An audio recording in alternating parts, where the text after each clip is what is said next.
तो देखिए link list में आप यहाँ पर नोड क्रिएट करेंगे और नोड किस तरीके से क्रिएट करेंगे ये ऑलरेडी हम आपको जब स्ट्रक्चर पढ़ाया था तब हम आपको ऑलरेडी बता चुके हैं।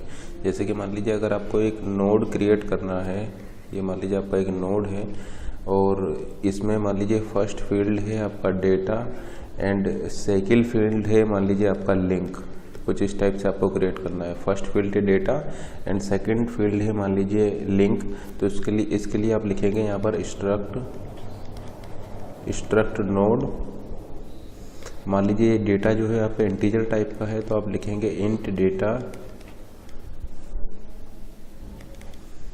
एंड फिर आप लिखेंगे यहाँ पर struct node asterisk. Node create हो जाएगा जिसमें कि आपकी दो फील्ड होंगे। फर्स्ट फील्ड हो जाएगा डेटा एंड सेकंड फील्ड हो जाएगा लिंक। ये आपका इंटीजर टाइप का होगा, ये आपका पॉइंटर है, एक एड्रेस को कंटेन करेगा और वो एड्रेस किसका होगा, वो एड्रेस इस same data type struct node type का होगा। तो अगर आपने लिखा हुआ है स्ट्रक्ट नोड इंट डेटा मतलब ठीक है ना, तो देखिए अभी तक आपने ये नोड को डिफाइन किया हुआ है, ठीक है ना, एक डेटा टाइप आपने यहाँ पर डिफाइन किया हुआ है। तो ऐसा लिखने से क्या होगा, ऐसा लिखने से आपका एक डेटा टाइप क्रिएट हो जाएगा, लेकिन अभी आपने कोई मेमोरी एलोकेट नहीं की है, ठीक है ना, केवल आपने यहाँ पर डेटा टाइप क्रिएट किया है। और कौन सा डेटा टाइप क्रिएट किया है, आपने स्ट्रक्ट नोड टाइप का डेटा टाइप यहाँ पर क्रिएट किया है, लेकिन यहाँ पर अभी कोई मेमोरी एलोकेशन नहीं होगा, ठीक है ना। अभी कोई भी केवल डेटा टाइप क्रिएट हुआ है, मेमोरी एलोकेट यहाँ पर नहीं हुई है। जहाँ पर कि ये क्या बताएगा, ये आपका एक इंटीजर टाइप का डेटा होगा और ये एक पॉइंटर होगा। यहाँ पे ऐसा बोल सकते हैं कि यहाँ पर एक एड्रेस आएगा या फिर ये एक पॉइंटर होगा pointing to this same data type, ठीक है ना। ये एक यहाँ पर एक एड्रेस आएगा, उस एड्रेस पर क्या होगा, उस एड्रेस पर एक same struct node data type का एक और नोड होगा। यहाँ पे ऐसा बोल सकते हैं लिंक एक पॉइंटर होगा जो कि पॉइंट करेगा इस सेम डेटा टाइप वाले नोड को, ठीक है ना। इस स्ट्रक्ट नोड टाइप वाले डेटा को ही, स्ट्रक्ट नोड डेटा टाइप वाले नोड को ही ये लिंक पॉइंटर जो है वो पॉइंट कर रहा होगा। इसलिए हमने आपको बताया था कि ट्रीज और ग्राफ जो होते हैं वो आपके सेल्फ रेफरेंशियल डेटा स्ट्रक्चर होते हैं। ट्री एंड ग्राफ जो होते हैं वो आपके सेल्फ रेफरेंशियल डेटा स्ट्रक्चर होते हैं, क्योंकि वहाँ पर जो पॉइंटर होते हैं वो उसी टाइप के डेटा टाइप को पॉइंट कर रहे होते हैं। फिर ऑलरेडी हम आपको बता चुके हैं कि मान लीजिए आप लिखते हैं इंट ए, तो मेमोरी में एक वेरिएबल ए क्रिएट होता है इंटीजर टाइप का। या फिर अगर आपने लिखा इंट एस्ट्रिक ए, तो मेमोरी में फिर एक वेरिएबल ए क्रिएट होता है। ये आपका एड्रेस रखेगा, किसका एड्रेस रखेगा, एक इंटीजर का एड्रेस रखेगा। यहाँ पे ऐसा बोल सकते हैं कि यहाँ पर ए जो होगा वो पॉइंट कर रहा होगा एक इंटीजर को, इसीलिए इसको बोला जाता है इंटीजर पॉइंटर। अब अगर आप इसकी साइज़ की बात करें तो साइज़ ऑफ इंटीजर आपका 2 बाइट का होगा, यानी यहाँ पर एलोकेशन 2 बाइट का होगा। एंड लेट से अगर आप 16 बिट का प्रोसेसर यूज़ कर रहे हैं तो 16 बिट के एड्रेस होंगे, तो उस केस में यहाँ पर आपका चूँकि एक इंटीजर का एड्रेस आने वाला है तो इसका साइज़ भी आपका 2 बाइट हो जाएगा। उसी तरीके से अगर आप इसका साइज़ कैलकुलेट करेंगे तो साइज़ ऑफ स्ट्रक्ट नोड क्या हो जाएगा, देखिए अगर मान लीजिए आप लिख देते हैं साइज़ ऑफ स्ट्रक्ट नोड, ये जो आपने डेटा टाइप क्रिएट किया है इसका साइज़ क्या हुआ, तो देखिए 2 बाइट तो यहाँ पर हो जाएगा और 2 बाइट हो जाएगा इस एड्रेस के लिए। तो 2 + 2 यानी 4 बाइट का आपका इस डेटा टाइप का जो आपने क्रिएट किया है इसका साइज़ हो जाएगा। लिख देते हैं स्ट्रक्ट नोड पी। तो यहाँ पर क्या होगा, यहाँ पर मेमोरी में एक एलोकेशन होगा इस P के लिए, कितने बाइट का होगा, अब चूँकि P एक एड्रेस को कंटेन करेगा और एड्रेस लेट से 16 बिट के केस में 2 बाइट का होगा, तो एड्रेस 2 बाइट का होगा तो मेमोरी में इस 2 बाइट का एलोकेशन होगा इस वेरिएबल P के लिए जो कि एक एड्रेस को कंटेन करेगा। अब ये किसके एड्रेस को कंटेन करेगा, ये एक स्ट्रक्ट नोड के एड्रेस को कंटेन करेगा। एंड लेट से ये जो एलोकेशन हुआ है ये एलोकेशन मेमोरी में 1000 मेमोरी एड्रेस पर हुआ है।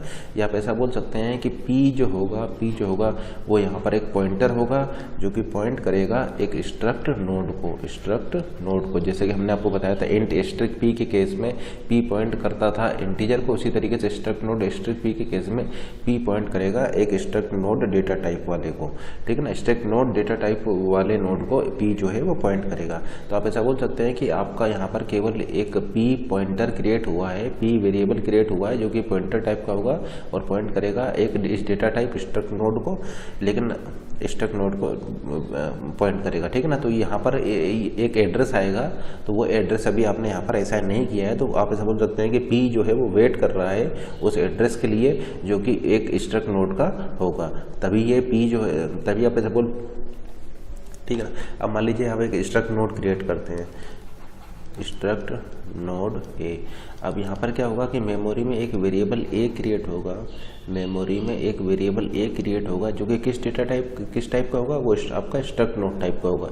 यानी इसमें दो फील्ड होंगे, फर्स्ट फील्ड होगा डेटा एंड सेकंड फील्ड होगा आपका लिंक, ठीक है ना। तो मान ली, तो अगर आप लिख देते हैं स्ट्रक्ट नोड ए, तो लेट से मेमोरी में 2000 मेमोरी एड्रेस पर एक डेटा, लेट से मेमोरी में 2000 मेमोरी एड्रेस पर एलोकेशन होगा इस वेरिएबल ए के लिए, जिसका कि टाइप होगा स्ट्रक्ट नोड। तो आप ऐसा बोल सकते हैं स्ट्रक्ट नोड डेटा टाइप का जो है यहाँ पर, ठीक है ना। तो आप ऐसा बोल सकते हैं कि स्ट्रक्ट नोड डेटा टाइप जो है अब यहाँ पर क्रिएट हो चुका है। तो वेरिएबल जो है ये स्ट्रक्ट नोड टाइप का होगा, तो इसके लिए आपका 4 बाइट का मेमोरी में एलोकेशन होगा। तो यहाँ पर इसके लिए 4 बाइट का मेमोरी में एलोकेशन होगा, जिसमें से कि फर्स्ट फील्ड हो जाएगा आपका डेटा, इंटीजर डेटा 2 बाइट का, एंड सेकेंड फील्ड हो जाएगा आपका लिंक। अब लेट से अगर आप यहाँ पर लिख देते हैं p equal to m% of A, m% of A हो जाएगा इस वेरिएबल ए का एड्रेस, वेरिएबल ए का एड्रेस है 2000, तो p की वैल्यू क्या हो जाएगा, p की वैल्यू हो जाएगा 2000, ठीक है ना। या आप ऐसा बोल सकते हैं कि p पॉइंटर जो होगा वो इस स्ट्रक्ट नोड को, स्ट्रक्ट नोड टाइप वाले ए को, स्ट्रक्ट नोड डेटा टाइप वाले ए को पॉइंट कर रहा होगा। p is now pointing to a which is of struct node type, P is now pointing to A which is of struct node type, ठीक है ना, जिसमें दो फील्ड होंगे, फर्स्ट फील्ड डेटा होगा, सेकंड फील्ड लिंक होगा। अब यहाँ पर आप एक चीज़ नोट कीजिए, आपके दो टाइप के मेमोरी एलोकेशन होता है। एक तो फर्स्ट होता है स्टैटिक मेमोरी एलोकेशन, दूसरा होता है डायनेमिक मेमोरी एलोकेशन।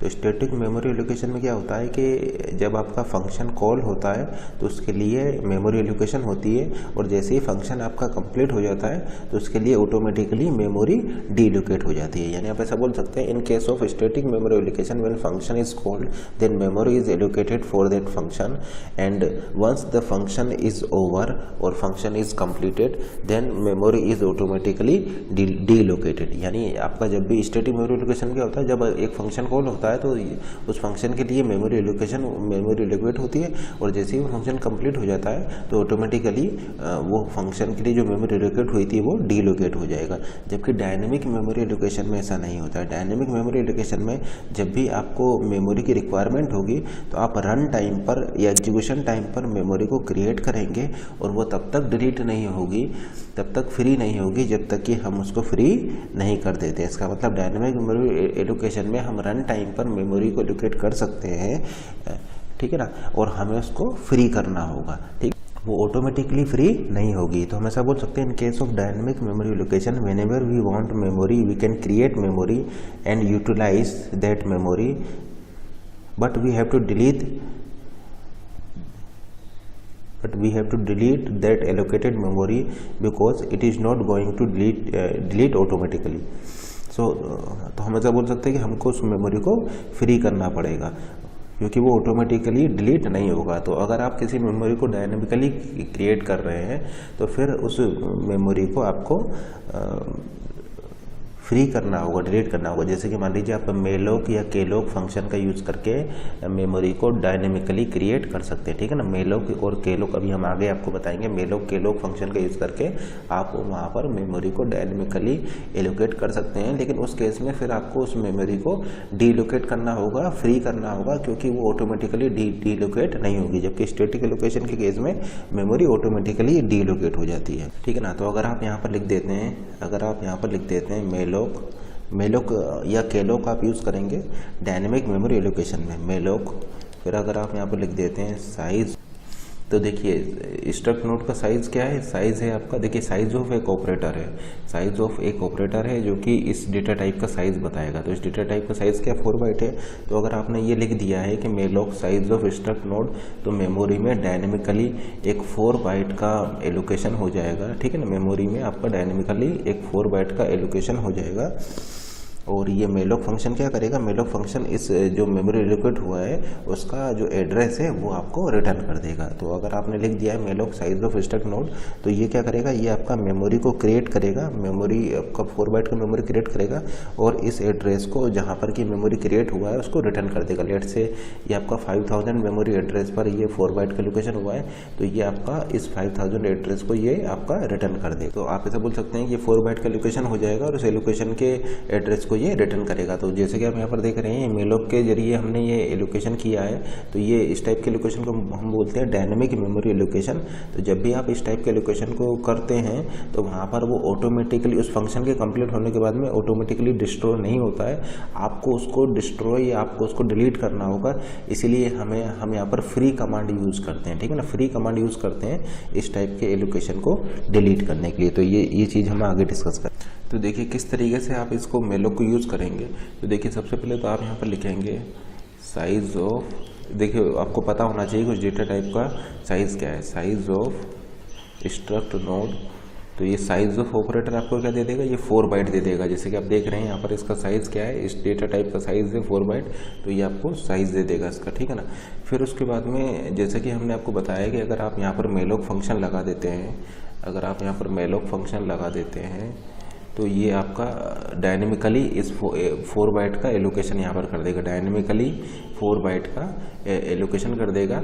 और वो जो एड्रेस है उस जहाँ पर कि एलोकेशन हुआ है उसको ये रिटर्न करेगा। अब देखिए ये जो 4 बाइट का जो एलोकेशन हुआ है इसको आपको टाइप कास्ट करना होगा या कन्वर्ट करना होगा इस डेटा टाइप स्ट्रक्ट नोड में। जैसा कि आप देख पा रहे हैं यहाँ पर आपने मेलोक कमांड लिख करके 4 बाइट का एलोकेशन तो कर दिया, लेकिन ये स्ट्रक्ट नोड टाइप का नहीं है। स्ट्रक्ट नोड में आपके 2 फील्ड होना चाहिए, फर्स्ट फील्ड होना चाहिए डेटा, सेकंड फील्ड होना चाहिए लिंक पॉइंटर। तो आपको क्या करना होगा कि ये जो आपका एलोकेशन हुआ है इसको टाइप कास्ट करना होगा इस डेटा टाइप में, ठीक है ना। तो अभी देखिए अभी आपका मेमोरी में केवल 4 बाइट का एलोकेशन हुआ है, अब हम इसको क्या करने जा रहे हैं, टाइप कास्ट करने जा रहे हैं। तो टाइप कास्ट करने के लिए हम यहाँ पर लिख देते हैं struct node star, struct node star. तो ये हम क्यों यूज कर रहे हैं, ये हम यूज कर रहे हैं टाइप कास्ट पर्पज़ के लिए, ठीक है ना, क्योंकि ये जो 4 बाइट का एलोकेशन हुआ है इसको हमको कन्वर्ट करना है स्ट्रक्ट नोड टाइप में। तो इसे टाइप कास्ट के लिए हमने यहाँ पर लिख दिया है स्ट्रक्ट नोड। तो टाइप कास्ट करने के लिए हमने यहाँ पर लिख दिया है स्ट्रक्ट नोड एस्ट्रिक। और लेट से हम यहाँ पर एक डिफाइन कर रहे हैं, पी पॉइंटर हमने डिफाइन किया हुआ है स्ट्रक्ट नोड एस्ट्रिक पी, ठीक है ना, स्ट्रक्ट नोड एस्ट्रिक पी। तो हम यहाँ पर लिख सकते हैं p is equal to struct node asterisk, ये टाइप कास्टिंग के लिए malloc size of struct node, ठीक है ना। अब देखिए ये पी क्या है, पी आपका एक पॉइंटर है जो कि एड्रेस को कंटेन करेगा, एड्रेस को रखेगा, एक स्ट्रक्ट नोड डेटा टाइप के एड्रेस को कंटेन करेगा ये वेरिएबल पी। चूँकि ये आपका पॉइंटर है तो इसलिए स्ट्रक्ट नोड के एड्रेस को कंटेन करेगा। तो आप अब देखिए ये क्या देगा, ये आपको एड्रेस दे रहा है, ये क्या दे रहा है, ये आपको एक एड्रेस दे रहा है। अब ये एड्रेस किसका है, एक स्ट्रक्ट नोड का है, तो इसको टाइप कास्ट करने के लिए आपने स्ट्रक्ट नोड लिख दिया है। अब चूंकि ये एड्रेस है तो एड्रेस के लिए आपने यहाँ पर स्टार लिख दिया है, ठीक है ना। तो इसीलिए हमने यहाँ पर पी लिया हुआ है। पी क्यों लिया हुआ है, क्योंकि ये पॉइंटर है जो कि होल्ड करेगा इस डेटा टाइप के एड्रेस को, ठीक है ना। तो पी क्या है, पी आपका एक पॉइंटर है जो कि स्ट्रक्ट नोड के एड्रेस को कंटेन करेगा। तो इसलिए हमने यहाँ पर स्टार लगाया हुआ है जो कि ये बता रहा है कि ये स्ट्रक्ट नोड का एड्रेस है,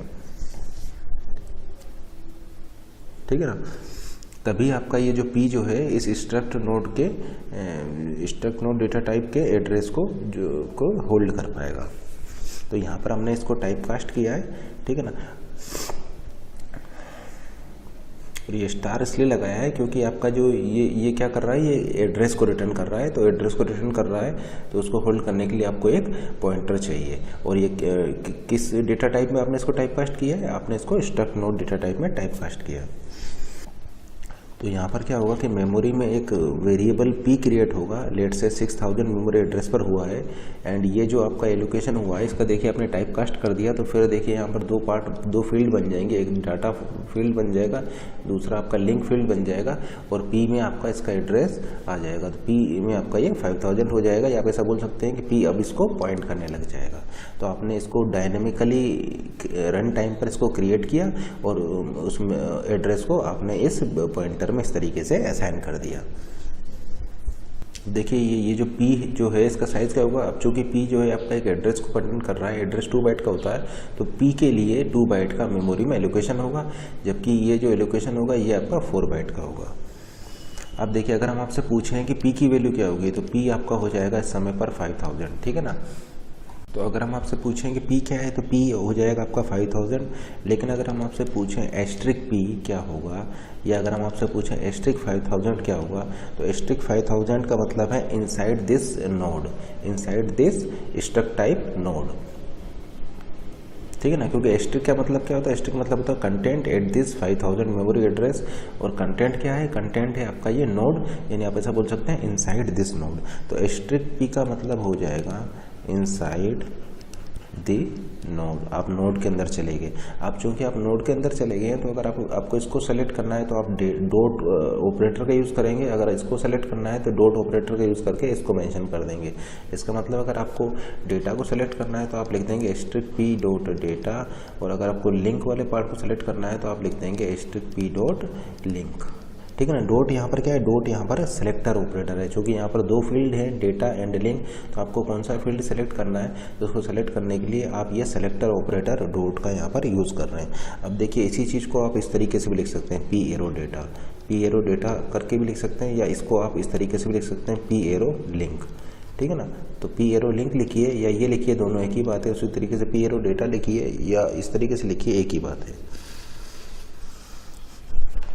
अब देखिए यहाँ पर एक चीज़ नोट कीजिए, यहाँ पर हमने लिखा हुआ है नल। नल का क्या मतलब है, नल का मतलब ऐसा नहीं है कि कोई ये नल जो है एक स्पेशल सिंबल हो, नल जो है कोई स्पेशल सिंबल नहीं है, इसको हम डिफाइन कर सकते हैं। लेट से जैसे कि आपने लिखा हुआ है डिफाइन नल जीरो, इसका मतलब जहाँ कहीं भी आप नल का यूज़ करेंगे तो वो नल का मतलब होगा जीरो से। ठीक है ना, तो नल जैसे कि आपको पता होगा जीरो क्या होता है, जीरो आपका फेलिंग कंडीशन होती है। जैसे कि अगर आप लिख देंगे इफ़ जीरो, इसका मतलब क्या है, ये कंडीशन फेल हो गई, या आपने लूप में कहीं यूज कर लिया वाइल जीरो, वाइल जीरो का मतलब है ये आपका कंडीशन फेल हो जाएगा।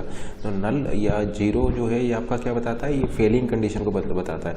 तो अगर आपने इसको डिफाइन कर दिया डिफाइन नल जीरो, इसका मतलब ये है कि null is replaced by zero, जहाँ कहीं भी आप नल लिखेंगे तो नल ऑटोमेटिकली जीरो से रिप्लेस हो जाएगा। तो नल कोई स्पेशल सिंबल नहीं है, हमने नल को जो है वो जीरो को ही नल के रूप में डिफाइन किया हुआ है। तो ये क्यों यूज़ कर रहे हैं नल को, ये यूज़ कर रहे हैं फेलिंग कंडीशन के लिए। इसका मतलब अगर हमें कोई कंडीशन को फेल करना होगा तो वहाँ पर हम ये नल का यूज़ कर लेंगे। नल हम यहाँ पर क्यों यूज कर रहे हैं, ये फेलिंग कंडीशन के लिए। इस पी पॉइंटर को देखिए, अगर हम आपसे पूछें पी क्या है, पी एक पॉइंटर है जो कि पॉइंट कर रहा है इस 1000 वाले नोड को, 1000 मेमोरी एड्रेस वाले नोड को, जो कि स्ट्रक्ट नोड टाइप का है। पी एक पॉइंटर है जो कि पॉइंट कर रहा है इस 1000 मेमोरी एड्रेस पर इस नोड को, जो कि स्ट्रक्ट नोड डेटा टाइप का है। ठीक है ना, तो अगर हम आपसे पूछें पी क्या हो जाएगा, पी हो जाएगा आपका 1000। पी क्या है, पी हो जाएगा 1000। अगर हम आपसे कहेंगे पी एरो ए क्या होगा, सॉरी ये आपका डेटा है, ये आपका डेटा है और ये आपका लिंक है। ठीक है ना, ये आपका डेटा है और ये वाला आपका लिंक वाला पार्ट है। तो अगर हम आपसे पूछें कि पी एरो डेटा क्या हो जाएगा, तो पी एरो डेटा हो जाएगा आपका ए, पी एरो डेटा आपका ए हो जाएगा। अगर हम आपसे पूछें पी एरो लिंक क्या होगा, तो पी एरो लिंक हो जाएगा आपका ये एड्रेस 2000। ठीक है ना, तो अगर हम आपसे पूछें पी एरो डेटा क्या होगा, तो पी एरो डेटा हो जाएगा आपका ए, पी एरो लिंक आपका हो जाएगा 2000, और अगर हम आपसे पूछें पी क्या होगा, तो पी आपका हो जाएगा 1000। क्योंकि इसको आप लिख सकते हैं asterisk p dot link, asterisk p dot link, यानी आप इसको लिख सकते हैं एस्ट्रिक 1000 डॉट लिंक, यानी इनसाइड नोड आपको लिंक वाला पार्ट सेलेक्ट करना है। तो इनसाइड नोड आप ये लिंक वाले पार्ट पर जाएंगे तो ये क्या है, ये है आपका 2000, यानी ये आपको 2000 दे देगा। अब अगर हम आपसे पूछें कि पी के लिंक का लिंक क्या होगा, अगर हम आपसे पूछें पी के लिंक का लिंक क्या होगा, तो ज़रा देखिए सबसे पहले तो पी एरो लिंक निकालिए, पी एरो लिंक लिंक, तो सबसे पहले तो पी एरो लिंक निकालिए। पी एरो लिंक क्या होगा, तो देखिए पी एरो लिंक हो जाएगा आपका 2000, पी एरो लिंक आपका हो जाएगा 2000, यानी ये आपका हो गया 2000। अब देखिए 2000 का लिंक देखिए, तो 2000 का लिंक हो जाएगा आपका 3000, या आप इस तरीके से इसको समझ सकते हैं कि ये आपका हो जाएगा 2000 एरो लिंक, जिसको कि आप लिख सकते हैं एस्ट्रिक 2000 डॉट लिंक, यानी इनसाइड दिस 2000 एड्रेस नोड। तो इनसाइड दिस 2000, देखिए इसका ये क्या बता रहा है, ये आपको बता रहा है इनसाइड दिस 2000 एड्रेस नोड, और उसमें आपको कौन सा पार्ट लेना है, ये लिंक वाला पार्ट लेना है। तो इसकी वैल्यू क्या हो जाएगी, इसकी वैल्यू हो जाएगा 3000। ठीक है ना, तो आप लिख सकते हैं पी का लिंक ये आपका क्या हो जाएगा, ये आपका 3000 हो जाएगा। इसी तरीके से अगर हम आपसे पूछें पी के लिंक का लिंक ये क्या हो जाएगा, तो देखिए पी का लिंक हो गया आपका 2000, तो ये हो गया 2000। अब देखिए 2000 का लिंक, तो 2000 का लिंक हो गया आपका 3000, यानी ये हो गया 3000। अब देखिए 3000 का लिंक, यानी 3000 का लिंक हो जाएगा आपका 4000, यानी ये वैल्यू हो गई आपका 4000। तो इस तरीके से आप इसको कैलकुलेट कर सकते हैं। आपसे पूछता हूँ कि अगर मैं यहाँ पर P++ कर देता हूँ तो P++ करने पर मुझे क्या मिलेगा। तो जैसे कि आपको पता है कि P की वैल्यू क्या है, P की वैल्यू है 1000 और P किसको पॉइंट कर रहा है, P पॉइंट कर रहा है इस स्ट्रक्ट नोड डेटा टाइप वाले नोड को। अब इसका साइज़ क्या है, इसका साइज़ है 4 बाइट। देखिए 2 बाइट इसके लिए होगा, 2 बाइट इसके लिए होगा, तो टोटल एलोकेशन होगा यहाँ पर 4 बाइट का। ये जो स्ट्रक्ट नोड डेटा टाइप है इसका जो साइज़ है ये 4 बाइट है और P किसको पॉइंट कर रहा है, P इस टाइप के डेटा टाइप को पॉइंट कर रहा है जिसका कि साइज़ 4 बाइट है। इसका मतलब अगर आप P+1 करेंगे तो यहाँ पर इंक्रीमेंट 4 से होगा क्योंकि ये जो साइज़ है ये 4 बाइट का है। इस डेटा टाइप का जो साइज़ है ये 4 बाइट का है। उसी तरीके से अगर आप P+2 करेंगे तो ये 1008 हो जाएगा। अगर आप P+3 करेंगे तो ये 1012 हो जाएगा। तो आप क्या देख रहे हैं कि P जो है वो पॉइंटर है जो कि पॉइंट कर रहा है स्ट्रक्ट नोड डेटा टाइप को जिसका कि साइज़ 4 बाइट है, इसलिए P+1 करने पर आपका यहाँ पर 4 बाइट का इंक्रीमेंट हो रहा है, 4 बाइट से इंक्रीमेंट हो रहा है, ठीक है ना। इसका मतलब अब जैसे कि आप यहाँ पर देख रहे हैं एक नोड का एड्रेस 1000 है तो दूसरे नोड का एड्रेस आपका 2000 है।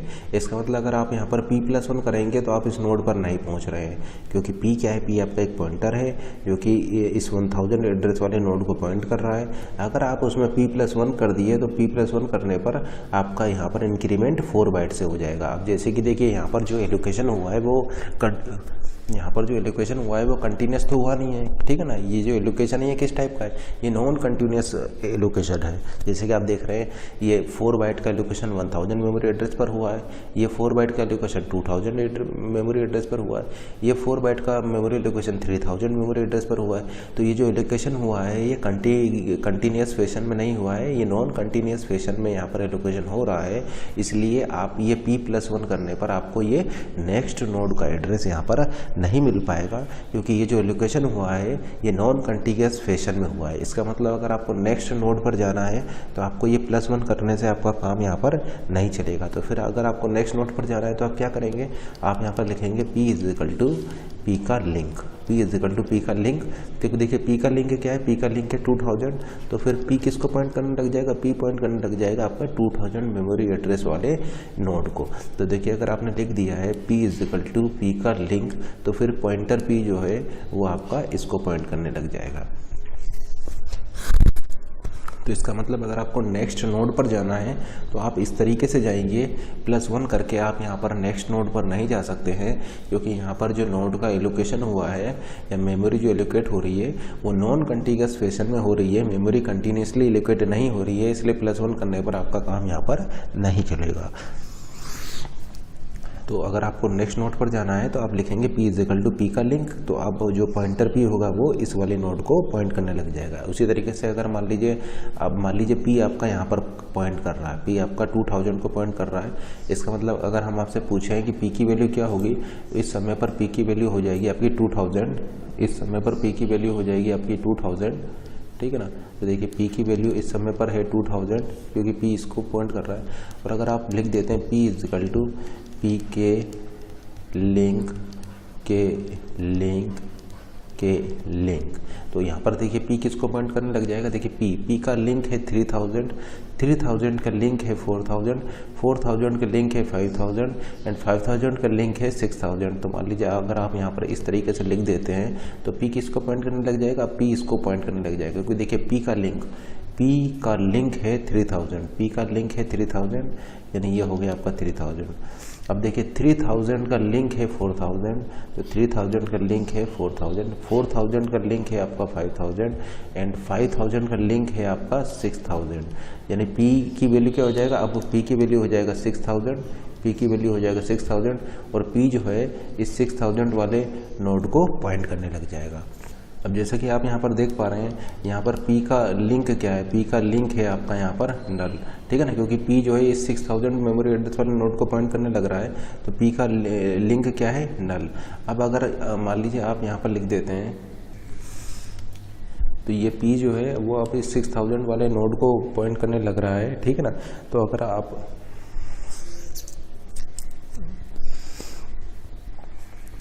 आप यहाँ पर लिख देते हैं P का लिंक, तो P का लिंक क्या हो जाएगा, P का लिंक हो जाएगा आपका नल।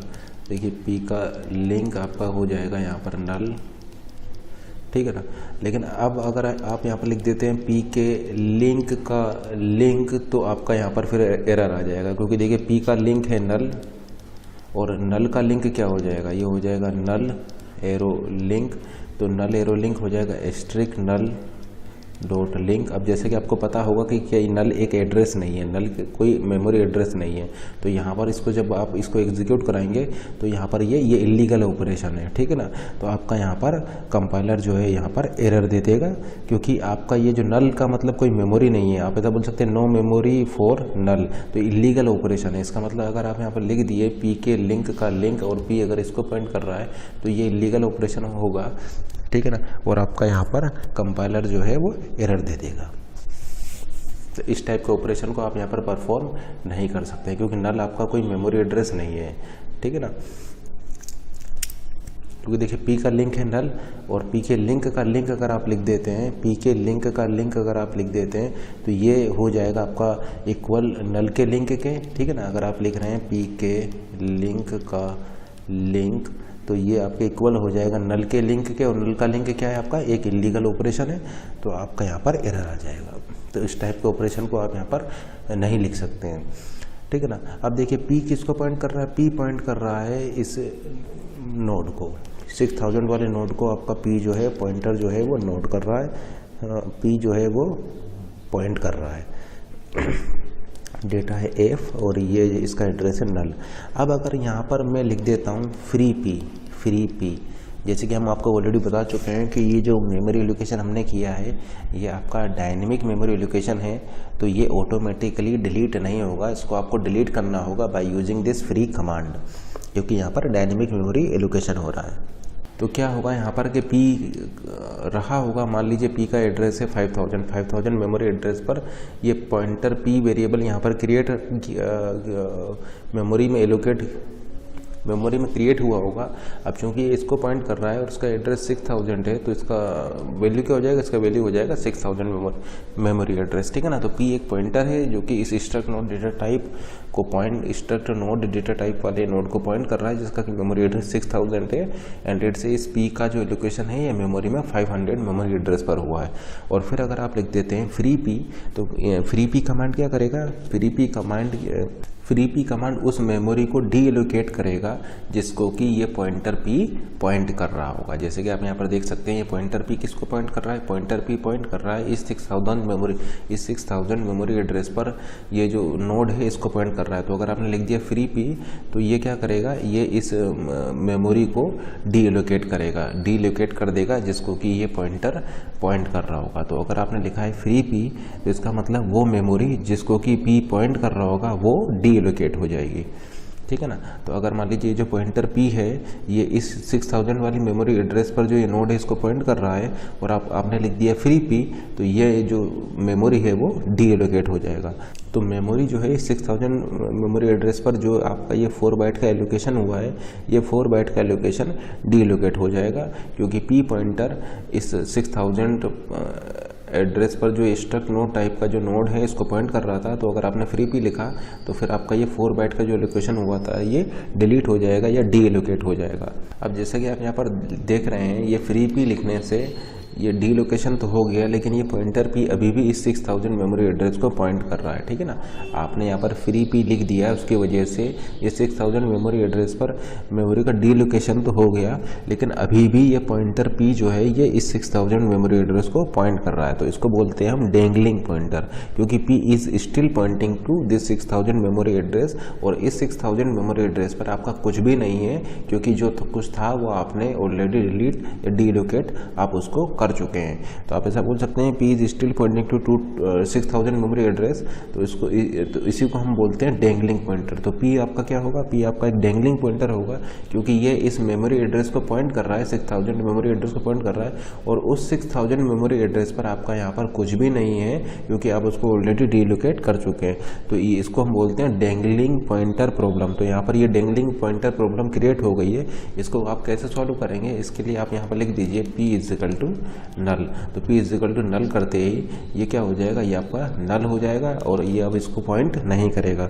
तो अगर आपको डेंगलिंग पॉइंटर प्रॉब्लम को सॉल्व करना है तो उसके लिए आप क्या कीजिए, p को नल लिख दीजिए, तो फिर ये आपका 600 मेमोरी एड्रेस को पॉइंट नहीं करेगा। तो ये आप हमेशा ध्यान रखिएगा कि अगर आप किसी भी मेमोरी को डीएलोकेट कर रहे हैं इस फ्री कमांड से, तो फिर वहाँ पर आपके डेंगलिंग पॉइंटर क्रिएट हो जाएंगे। तो उसको सॉल्व करने के लिए आपको ये उसको नल लिखना होगा ताकि वो डेंगलिंग पॉइंटर की प्रॉब्लम आपका यहाँ पर ना आए।